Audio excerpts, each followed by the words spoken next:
looks ominous, doesn't it? All right. Well, it's not going to get done by itself. Let's get started. All right. Well, I got these glue tips that I found online. Okay. I got a million of them.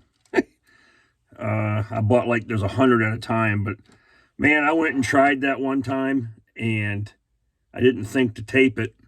And so when I went to glue, it just shot right off and everything else. So now I got a new one here on a new bottle and I taped it so it wouldn't fall off. So I'm really curious to see how this is going to work out because,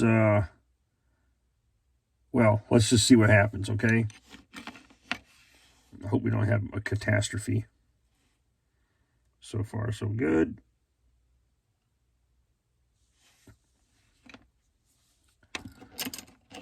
And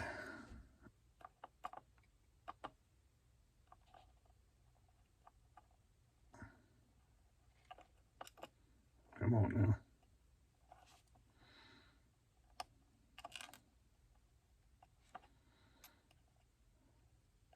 Maybe I just quit messing with it, huh?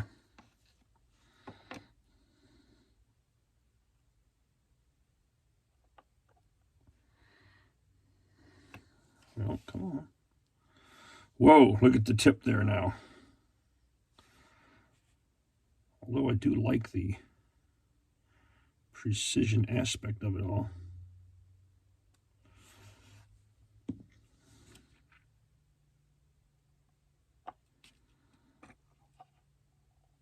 Oh, she's on there, folks.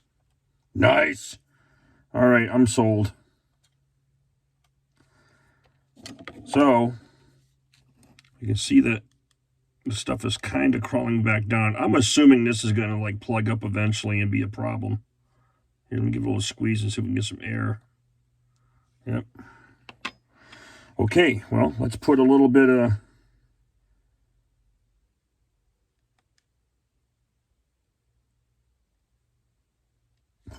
there.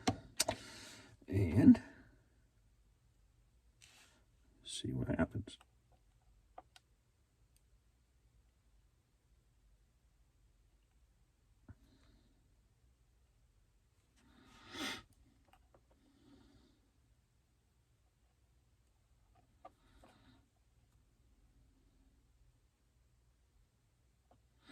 So as I'm working on this,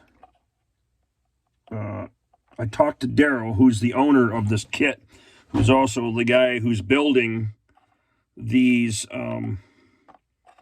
Mighty Mites, and he's working on one, and I think he's calling it the Lida Mite, because Lida is his wife. Nice lady, makes awesome cookies.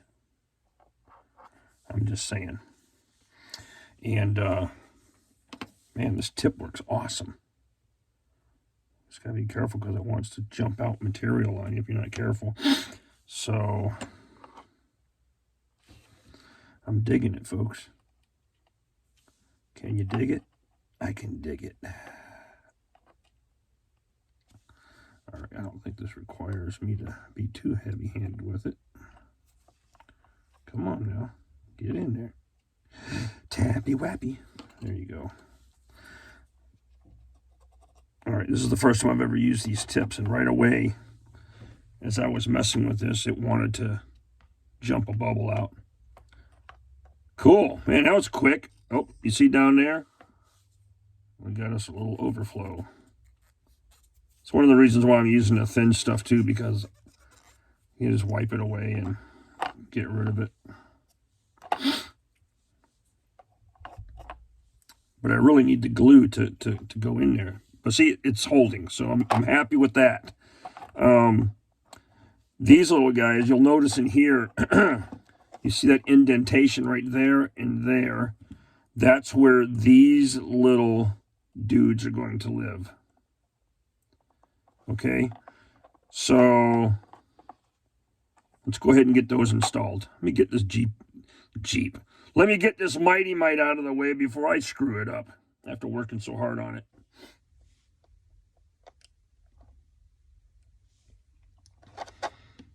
Okay. That should be enough to hold it. Yep.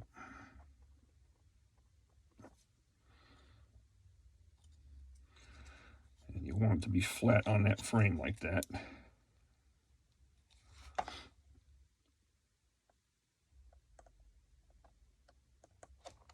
Good, that's already dry. So,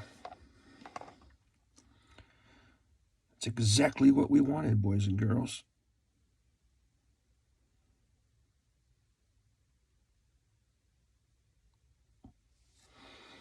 All right, let's see if we can do a little of this without causing too much of a problem.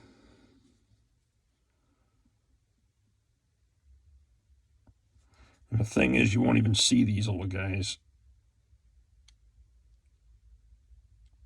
once the model's built. But there you have it. Okay, so the thick stuff is great for the little stuff.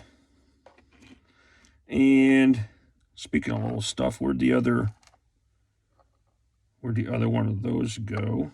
Here it is. It's hiding down here because I dropped it. And we'll go to the other side. So look, I want to go ahead and continue to build the framework stuff. And while I'm doing this, we're going to go ahead and roll some video that Daryl sent to us explaining who he is and what he's working on and that kind of stuff. And you might be interested in that. So, and it'll all be, should be related to the Mighty Mite. Hang tight. Daryl and Daryl Bensinger here today at D&L Bensinger's. Daryl doing the filming today. We're working on an M422 A1 long wheelbase Mighty Mite. This one is for Lida actually, and she's naming it the Lida Mite. Although she kind of thought maybe we'd paint it blue for her, well, we're not. We're painting it military green. As it was originally supposed to be. And you'll see we've got the whole thing pretty well spread out here.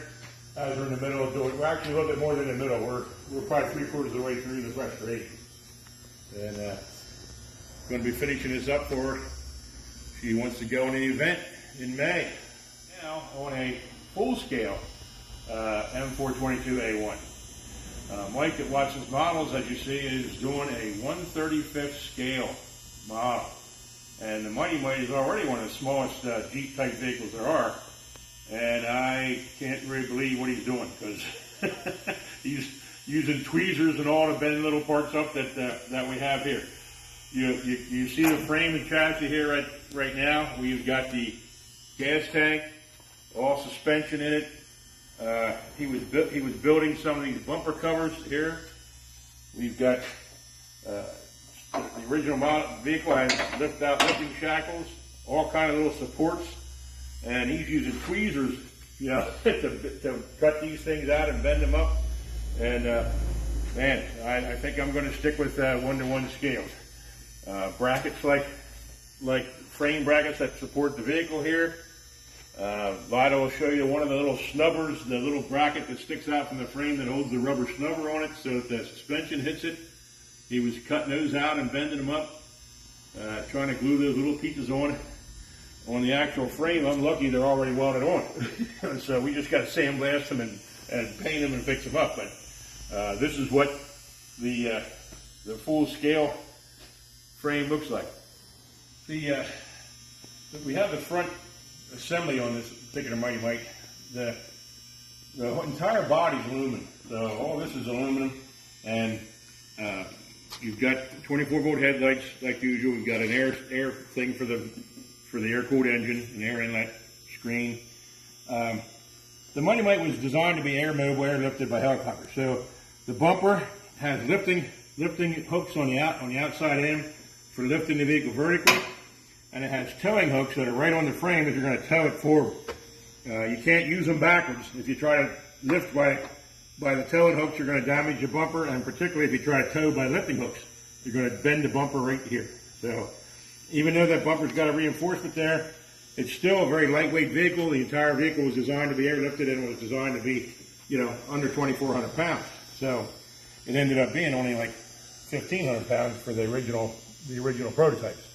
They then started beefing them up, making them heavier later on, but they still are a completely lightweight vehicle. So now we're going to take a look at some of the unique features of the Mighty Mite design. The Mighty Mite has a differential with inboard brakes, live axles. Again, you'll see the gas tank here. One kind of unusual, unique feature, they actually allowed the pintle hook to remove this pin and fold it up inside, in between the gas tank. For what reason they wanted to fold the pintle hook up, I don't know. But it's a feature I've never seen on any other vehicle. The suspension, we've got suspension hangers on independent rear arms. You've got a reverse elliptical leaf spring that are mounted here in the front. The exhaust system is running up through here to the engine up front. Again, you've got inboard mounted brakes and independent front suspensions, and that's how the frame and running gear of the Mighty Mite is designed. It's a little unusual in that you're stopping the axle shaft. So when you come to a stop at a red light, there's a little bit of fallback, a little bit of rollback because of the slop in these joints. It feels a little funny at first because you're not actually stopping the tire on the ground. You're stopping the axle shaft back in here on a differential. Well, I don't know about you, but I thought that was really cool, getting a chance to see the actual 1-1 version of this Mighty Mite that we're working on. Daryl and Lida, they're like legends in the Military Vehicle Preservation Association community. And they have their own shop. They have their own store online called Daryl Bensinger. And if you're into rebuilding old World War II Jeeps, the different CJ variants of the civilian vehicles, M151, M422s, I mean, the trailers, the M100s, I mean, go look at the website and you'll see the entire list of things that they sell. He also has some project vehicles on there that he sells from time to time, so it's interesting to go to that and check it out. I think I got a wild eyebrow. But anyhow, real nice people. In fact, I bought my very first windshield frame from them years ago when I had a civilian CJ2A, and I really wanted an MB windshield to put on it instead of what was already on the vehicle. And so I bought it from them, and I drove out to Narvana and picked it up.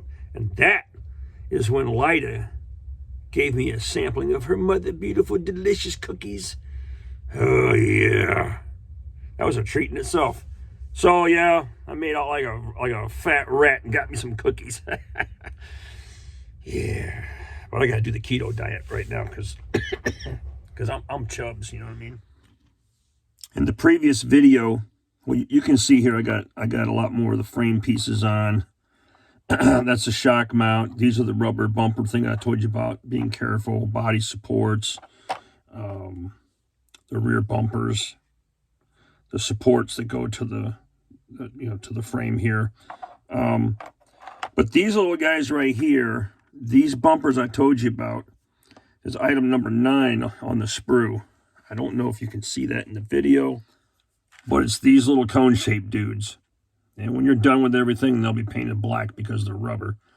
Those are the guys that they like to find the carpet monster or they get launched into Bolivian. So you got to be careful when you cut these off and glue them. So I learned my mistake on this one. We're going to take our time on this one.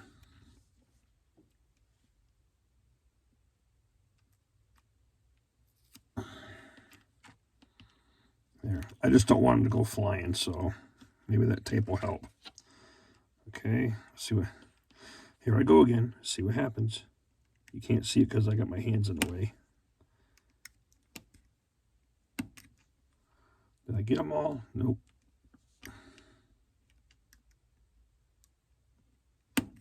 There we go. All right, moment of truth. Do I have them all? Yes. Hey, we all just learned a trick.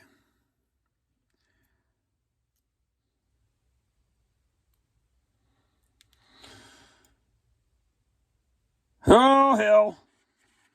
I knew it. Frickin' knew it. Where'd it go? Did we catch it on camera? Did it go underneath? Hang on, folks. I'm on a search mission. This is what I'm talking about. Here it is. Damn it. Keep yourself a handy-dandy flashlight. Set it on there. See if...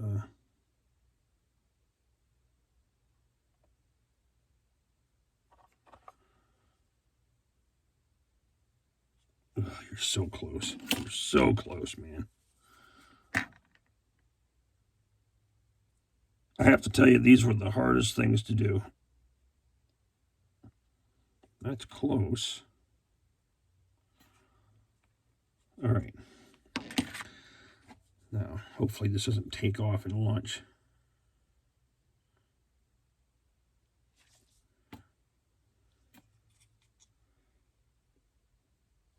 Straighten that dude out a little bit.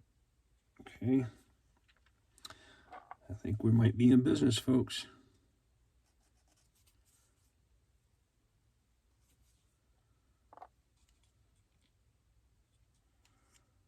All right. Let that dry. Let that sit and dry for a minute. We'll come back. I'll go ahead and install the rest of these. So I wanted to show you some of the really fragile parts. And here we're looking at the exhaust system crossover, where it comes into the exhaust system. Anyhow, this crossover pipe, very fragile, broke right there. So I super glued that together with some CA glue. I left it on the spruce so it can dry and get nice and stiff. Now on the motor, there isn't much to it, okay? It's just a solid little engine that could, and you're putting on this front piece, okay? Now, what I learned from the other kit, you're definitely going to want to install these loose, all right? They have little pegs on them on the inside where they can just snap into this head and leave those flexible on both sides. You're going to want to do that because when you bring that crossover tube into the picture, you're going to want those to be flexible enough to size this up, all right? So when that all goes together, it'll be done right. Now, there isn't much to that motor. There's a little flange here that you see that it's angled, and it's basically going to come up under the vehicle and attach itself right on that firewall. That's really all there is to it. So the hood doesn't open, so you're not going to see anything on the top, although they did give you a couple little details. But, yeah. Anyways, that's where I'm at with this. So we've got the motor going together. These two little brackets right here, one goes on each side of the front of the motor, okay, with this cross member. And this is what serves as the motor mounts and, you know, where the engine rests on the cross member here. So that's where we're at. This piece also broke, so I've got that glued and repaired. So be careful. And there is a left and right side to these. And the way you can tell is that there's a raised pin on each of those locations, okay? And they coincide with the holes here. So I'll demonstrate that when it's time to build it. Anyways, yeah. So everything's coming together nice. There is a very, very small piece of linkage that you can see right here. Now, I don't know if that's an exhaust hanger or what that's for. I think it is. The problem with the instructions, actually no instructions anywhere tell you what the parts are. But having worked on, you know, World War II Jeeps and stuff myself, and, you know, it could be, it could be park and brake linkage for all I know. It could be a support for the exhaust system. I mean, I don't know. If you notice here, we've got all the bumpers on. You can see the little gray tips. And this one, or not that one, but this one, I forget, it doesn't matter. One of them launched, boo, took off. When you work on this kind of stuff, I mean, I need to come up with an apron situation that wraps around my waist and up to the workbench, maybe, to catch anything that falls. But I have a carpet monster, and so I rely heavily on my flashlights. This one I got at the, I think it was called the Ammo Warehouse or Ammo Depot or something in Pigeon Forge. And this is a great little one here. It looks like a bullet. This one my neighbor gave me. It's a work light. He paid $9 for it. It's rechargeable. Okay. Dim. And then you have the tip. So this is invaluable, dude and dudettes. When you drop something and you're blind like I am, you need some good lighting. So yeah, make sure you have a little lighting on your workbench. So what did we get accomplished today? Today we got the drive shafts in, the front and rear differentials, the motor set in place, the exhaust system is in, and now you're going to have to do some fit and finish trim work on the drive shafts because they're too long. So you're going to have to, take part of this transmission housing, transfer case, whatever, and shave this surface back a little bit just because of the length of this. The exhaust system's very fragile. Take your time. You're going to snap apart, I guarantee it. Just get it back together. And as I mentioned before, the exhaust pipes coming off those heads right in here, leave them flexible after you install the motor, because when you set this cross member in, you're going to want to kind of line things up. And you got to be kind of quick about it because the super glue dries quickly, right? In some cases on contact. So yeah, but it turned out pretty good. We'll work on the independent suspension arms, the leaf springs, the shocks, all that stuff. We'll get that stuff on tomorrow at some point in time. And there's also some more photo etch work to do in there. But hey, Daryl and Lyda, thank you so much for the video footage. Really enjoyed incorporating your real world stuff into the model that I'm building for you. And I kind of like the idea of combining what's real and what we got here. Now that's going to be difficult if I build a model on, I don't know, what do I got up there? Some Chinese tank or or something like that. But I got a lot of friends in the military community, in the preservation community, in the let's rebuild them community, in the call it what you may, the MVPA. Okay, they're worldwide, and there's a lot of people that are involved in in vehicle restoration, not just wheeled vehicles, but tanks, amphibious stuff, boats, you name it. So yeah, stay tuned. I hope you enjoyed part 2.